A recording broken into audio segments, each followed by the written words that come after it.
जी, तो हमारा जो उस्ताद था वो ख़ुद एक शुरता था, लेकिन उसने बहुत से लड़कों को जो है ना वो एक ही ट्राई में दूसरी ट्राई में जो है ना वो पास करवाया। तो हमें थोड़ा टाइम लग गया, क्योंकि जो पुराने लड़के थे उनको वो उसकी कोशिश थी कि वो सब के सब जल्दी जो है ना वो चले जाएं। तो उनको पास करवाया जो एक एक साल से, या दूसरे उस्ताद के पास गए, उधर से छोड़ के फिर हमारे उस्ताद के पास आए। तो काफ़ी मुश्किल ये सफ़र होता है कि जब इंसान अपनी ट्राई में फ़ेल होता है, फिर फेल होता है, तो वो उम्मीद छोड़ देता है।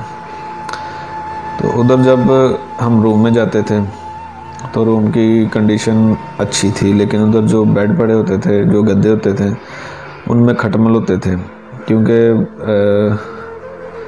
एसी लगा होता था, जिसकी वजह से जो गद्दे होते थे उनके ना साइड पे खटमल होते थे, वो रात को खून पी के चले जाते थे। लेकिन ख़ारिश सुबह इतनी होती थी कि आप सोच नहीं सकते, यानी रात भर बंदा सो नहीं सकता, पूरा जिस्म ख़ारिश कर करके आप पागल हो जाएंगे।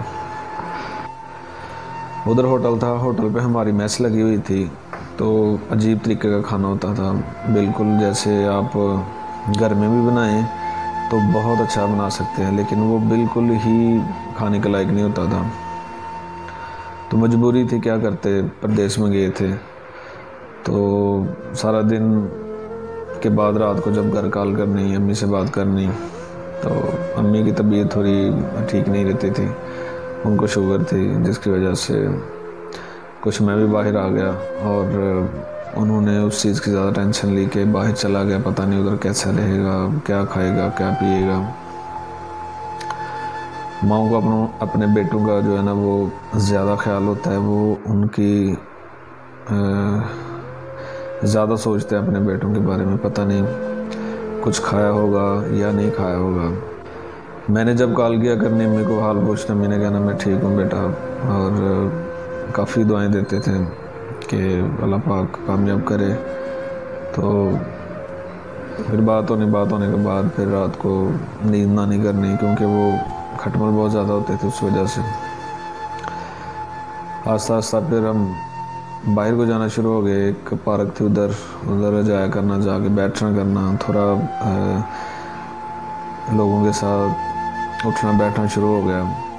उधर के लोगों से थोड़ी पहचान बन गई। नए नए गए थे तो हमें अरबी नहीं थी आती, तो किसी ने पूछना कि भाई फ़लानी जगह जाना, तो हमारा एक ही होता था कि अरबी, माफ़ी मालूम कि हमें अरबी नहीं आती। हमारे साथ दोस्त था एक, तो उसने पूछा कि मैंने हमाम में जाना है, तो हमारे इधर हमाम बोलते हैं जहाँ से आप कटिंग करवाते हैं, लेकिन उधर बोलते हैं वाशरूम को।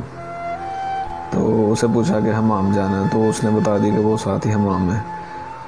लेकिन जब वो उधर गया तो वो कटिंग वाला हमाम था, तो जाके मतलब पाकिस्तानी को गालियाँ देना शुरू हो गया कि ये इस तरह के हैं, मतलब गलत रास्ता बताते हैं।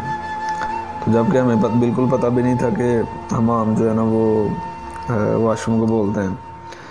फिर पार्क में चले गए। पार्क में तकरीबन 4-5 दोस्त थे। उधर एक ओमानी फैमिली आई हुई थी, जो अरबी लोग होते हैं, तो काफ़ी बड़ा पार्क था वो।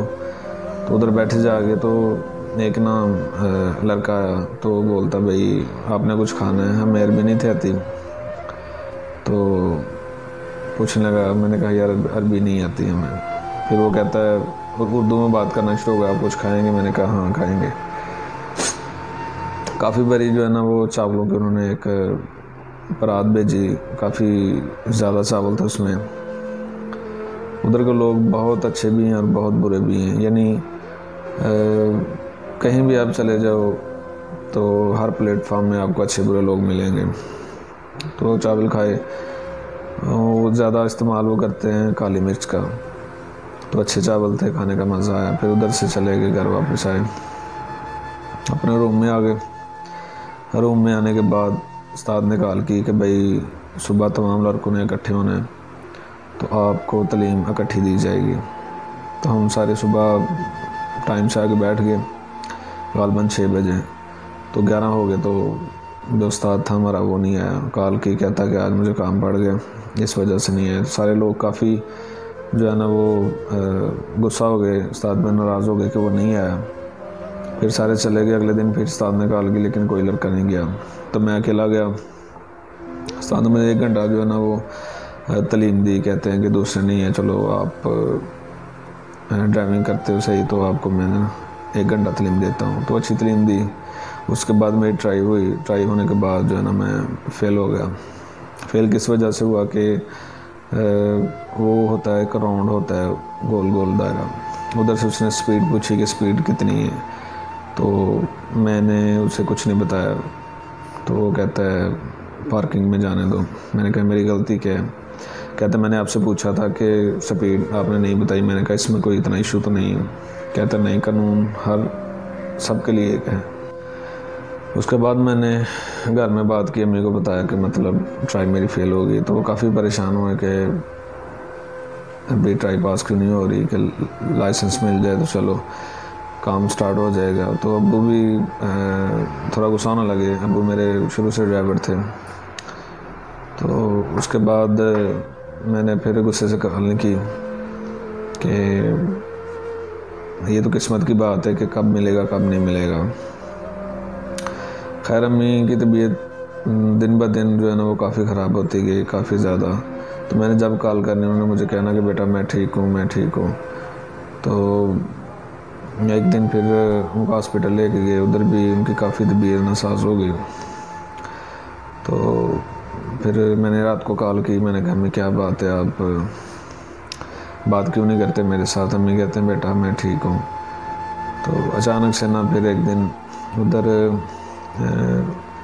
हमारे जो विलेज में बनती है बेसन की कड़ी, वो बनी। तो मैंने अम्मी को कॉल की और तस्वीर भेजी। मैंने कहा आज आपकी बड़ी याद आ रही है,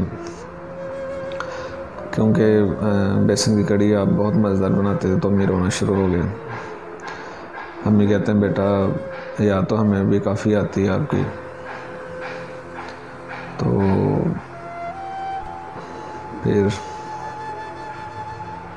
कहने लगे कि पता नहीं, मैं तो यही सोचती रहती हूँ कि मेरे बेटे ने खाना खाया होगा या नहीं खाना खाया होगा।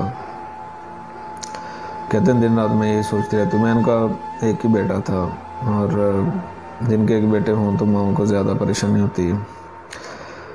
तो मेरी ज़्यादा टेंशन लेते थे कि प्रदेश में भेज दिए, एक बेटा था तो नहीं भेजना चाहिए था। काफ़ी लोग कहते थे कि आपने गलत किया, अपने बेटे को बाहर नहीं था भेजना चाहिए, आपने क्यों भेज दिए? तो अम्मी कहते हैं कोई बात नहीं, काफ़ी माओं के बेटे बाहर गए हुए हैं तो कोई बात नहीं, अगर मेरा भी चला गया तो सब ने कहना था कि एक एक आंख थी, आपने नहीं था भेजना।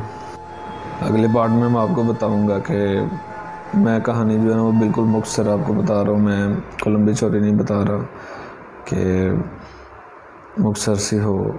और अगली कहानी में जो है ना वो अगला जो पार्ट आएगा वीडियो का, वो थोड़ा बहुत सैड पार्ट होगा। तो दुआ में याद रखिएगा। अस्सलाम वालेकुम।